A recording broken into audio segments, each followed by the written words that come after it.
Hello, welcome to the first episode of Never Say Never. How often is it that we say never, but then change our mind?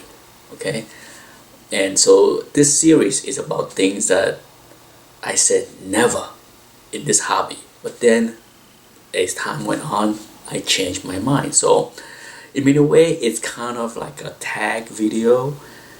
I would love to hear and see other people video on things that they said never, but then they changed their mind.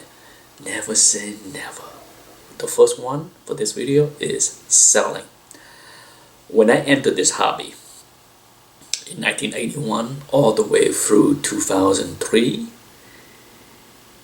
the thought of selling anything never creep into my mindset. Never. Not once. I was enjoying buying so much. I was enjoying hoarding so much that the thought of selling anything never crossed my mind. And then when I re-entered the hobby in 2008, late 2008, early 2009, even then the thought of selling did not creep into my mind. I never thought I would sell anything.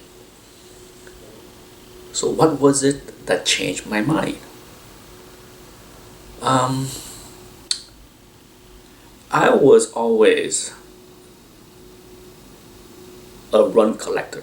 Okay, I collected runs, mostly X-Men, Spider-Man, and Fantastic Four. That's the three main run that I was trying to complete.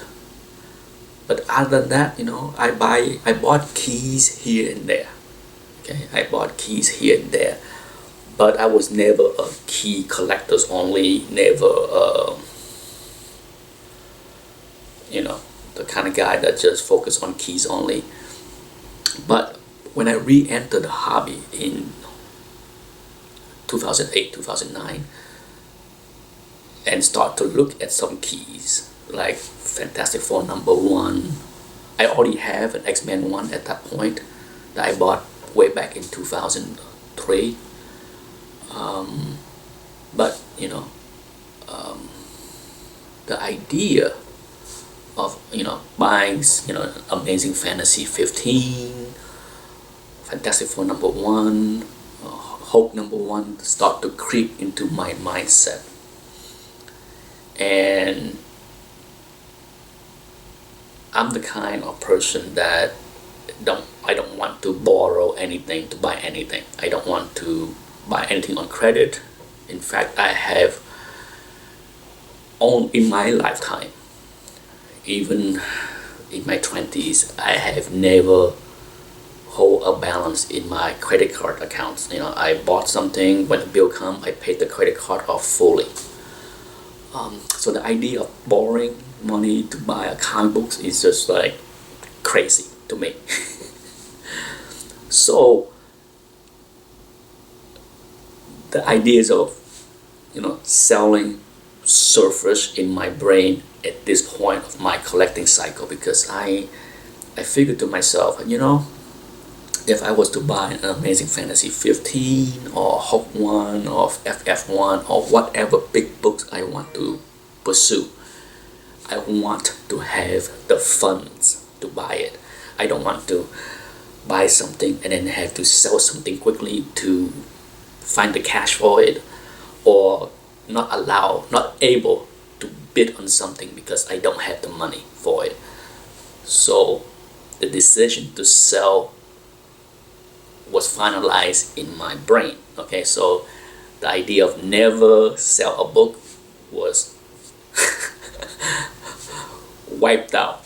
Okay, and it was not easy. It was not an easy process to let go of anything, but surprisingly, once I sold a book, it was not so hard to dig into the boxes and sell more and more and more to raise the cash, the funds needed to pursue the bigger books. Okay, and this happened fairly rapidly. I mean, at this point of my collecting cycle, I had, this is, by this point, it's like late 2009, early 2010. I had tens of thousands of books. And I start selling, on the CGC forum. That was the first place that I start selling. I start slabbing a lot of books in 2009 to sell. But that's my story of Never Say Never, the first episode. So I would love to hear, for those that,